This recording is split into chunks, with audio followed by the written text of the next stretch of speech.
তো বন্ধুরা আজকে আমরা শিখবো একটি এমার্জেন্সি লাইট কীভাবে রিপেয়ার করতে হয়। দেখতে পাচ্ছ এটি একটি এমার্জেন্সি লাইট, 6 ভোল্টের ব্যাটারিওয়ালা এমার্জেন্সি লাইট আমরা বলে থাকি সাধারণত এটিকে। তো বন্ধুরা দেখতে পাচ্ছ এমার্জেন্সি লাইটটি আমার কাছে রিপেয়ার হতে এসেছিলো। তো বন্ধুরা শুরু থেকে শেষ অবধি তোমরা যদি রিপেয়ারিং দেখতে চাও তাহলে এই চ্যানেলটিকে অবশ্যই ফলো করো এবং ভিডিওটি আশা করছি না টেনে শুরু থেকে শেষ অবধি দেখবে, যাতে তোমাদের স্কিলটা আরও ইমপ্রুভ হবে, তোমরা আরও ভালোভাবে শিখতে পারবে। দেখতে পাচ্ছ এটিকে আমরা চার্জিং মোডে লাগাচ্ছি।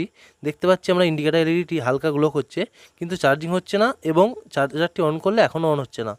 তো বন্ধুরা একদম খুলে বিস্তারিতভাবে তোমাদেরকে দেখাবো যে কীভাবে চার্জারটি তোমরা বাড়িতে যদি খারাপ হয়ে থাকে তাহলে রিপেয়ার করে নেবে। প্রথমে তলাটি আমরা আস্তে আস্তে খুলে নেবো চার্জারে। তো বন্ধুরা এরপর বেরিয়ে আসবে হচ্ছে ব্যাটারি।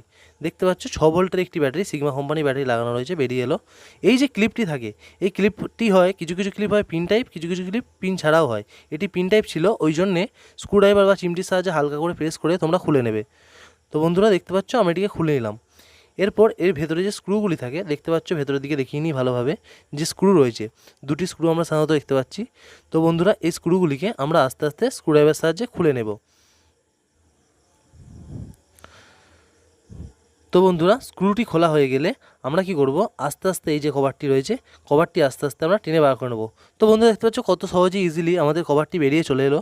তো বন্ধুরা দেখতে পাচ্ছ কভারের ভেতর কী আছে, এই সাইডে একটি কন্ট্রোলার আছে এবং এই সাইডে আছে এসএমপিএস, 6 ভোল্টের এসএমপিএস বলে থাকি আমরা, যেটি ওই 6 ভোল্টের ব্যাটারি দিকে চার্জ করে থাকে।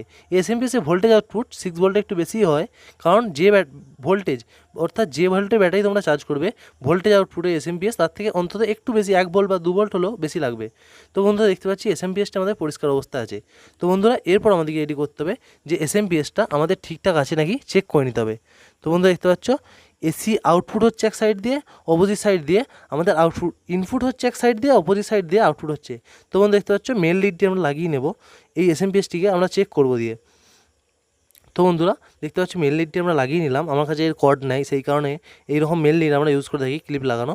এটিকে লাইন দেওয়ার পর আমরা দেখব যে কি হচ্ছে। তো বন্ধুরা দেখতে পাচ্ছ লাইটটি হালকা গ্লো করছে এবং এসএমপিএস আশা করছি অ্যাক্টিভেট হয়েছে। তো বন্ধুরা এসএমপিএসটি লুজ হচ্ছিল, ভালোভাবে লাগাচ্ছি দেখতে পাচ্ছ। তো বন্ধুরা লাগানোর পর আমরা আবারও মেল লাইন দিয়ে দিলাম। এরপর আমরা যেটি করব সেটি হলো যে মাল্টিমিটার দিয়ে চেক করব ভালোভাবে। দেখতে পাচ্ছ মাল্টিমিটারটিকে অটো রেঞ্জে সেট রেখেছি, যেহেতু অটোমেটিক মাল্টিমিটার আছে। দেখতে পাচ্ছ এসি 235 ভোল্ট 37 ভোল্ট যাই হোক ইন হচ্ছে আমাদের, এবং আউটপুট পিন দুটি দেখতে পাচ্ছ এই সাইডে রয়েছে। এর আউটপুটটি চেক করব যে 6 ভোল্ট বা 7 ভোল্ট যাই হোক, যাই আউটপুট হোক সেটা বেরোচ্ছে নাকি। তো বন্ধু দেখতে পাচ্ছ যে মিটারটিকে আমরা সেট করে চেক করছি।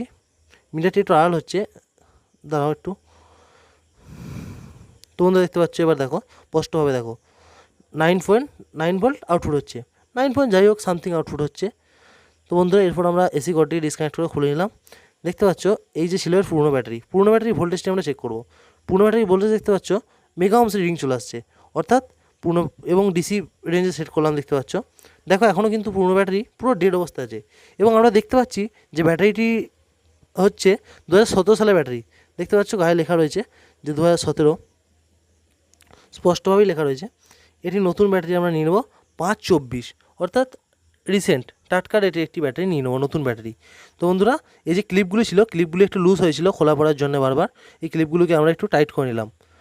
তো বন্ধুরা ক্লিপগুলি টাইট করার পর আমরা এটিকে নর্মালি এর সাথে লাগিয়ে দেবো, ব্যাটারির সাথে, এবং টেস্ট করবো যে ব্যাপারটা কি। আমরা এবার তোমাদেরকে দেখিয়ে দেবো স্পষ্টভাবে ব্যাটারি চার্জ হচ্ছে কি হচ্ছে না সেটা কীভাবে বুঝবে তোমরা। দেখতে পাচ্ছ মিটারের প্রবগুলিকে আমরা পারফেক্ট জায়গায় ব্যাটারি গায়ে লাগিয়ে নিলাম। দেখতে পাচ্ছ 6.15 ভোল্ট আছে, এবং এসি মেন লাইনটি আমরা ইনপুট করে দিচ্ছি। দেখতে পাচ্ছ ব্যাটারি ভোল্টেজটি আস্তে আস্তে বাড়ছে, অর্থাৎ চার্জারটি আমাদের নর্মালি ভালোভাবে চার্জিং হচ্ছে। তো বন্ধু দেখতে পাচ্ছ ব্যাটারিটি চার্জিং হচ্ছে, আস্তে আস্তে বাড়লো। তো বন্ধুরা এরপর আমরা যেটি করব, এসি লাইনটি খুলে দেবো এবং চার্জারটি টেস্টিং করব পারফেক্টভাবে যে চার্জারটি জ্বলছে কি জ্বলছে নি। এরপর দেখতে পাচ্ছ ব্যাটারিটি যে ঘাটে ছিল, অর্থাৎ যে স্লটের মধ্যে ছিল, সেই স্লটের মধ্যে ব্যাটারিটিকে আমরা আস্তে আস্তে যত্ন করে ঢুকিয়ে নেব। খুব বেশি তাড়াতাড়ি করবে না, ইলেকট্রনিক্সের কাজ আস্তে আস্তে করবে। আশা করছি এরকম চার্জার তোমাদের বাড়িতে যদি খারাপ হয়ে থাকে তোমরা নিজেরাই রিপেয়ারিং করতে পারো। তো বন্ধুরা দেখতে পাচ্ছ এটিকে আমরা লাগিয়ে নিলাম। এরপর আমরা টেস্ট করবো যে লাইটটি কেমন গ্লো হচ্ছে বা জ্বলছে না, কিছু সমস্যা হচ্ছে নাকি। দেখবো লাইটটি পারফেক্ট গ্লো করছে। তো বন্ধুরা এরকম ভিডিও পেতে চ্যানেলের পাশে থেকো, এরকম অনেক রিপেয়ারিং ভিডিও চিপ লেভেল থেকে তোমরা শিখে নিতে পারবে।